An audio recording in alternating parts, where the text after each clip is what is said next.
Hi friends, 3வது promo போட்டாச்சு. 3வது ப்ரமோ வந்து அந்த அளவுக்கு ஒர்த் இல்லாத மாதிரி தான் தோணுது.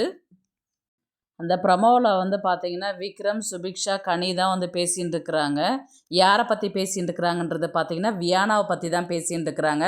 ஏன்னா வியானா வந்து விக்ரமை தான் வந்து ஒரு வாரமாக வந்து ரொம்ப ரோஸ் பண்ணி எடுத்தாங்க இல்லைங்களா.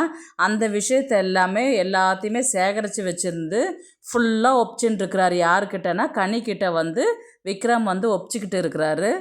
விக்ரம் வந்து இன்னைக்கு வரலுமே அவர் பண்ண தப்பு எப்போவுமே ஒத்துக்கினதே கிடையாது.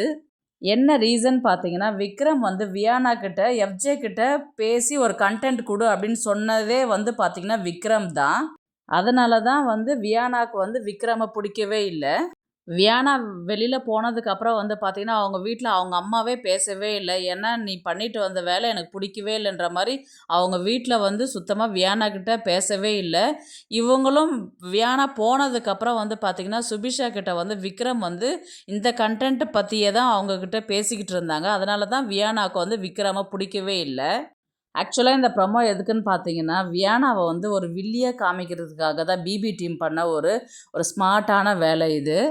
சண்டே எபிசோடில் வந்து வியானா வந்து விஜய் சேதுபதி கிட்ட கொஞ்சம் ஆட்டிடியூட் காமிச்சிருப்பாங்க. அது விஜய் சேதுபதிக்கு பிடிக்காத ஒரு ரீசனுக்காக இப்போ வியானாவை வச்சு செய்கிறாங்க.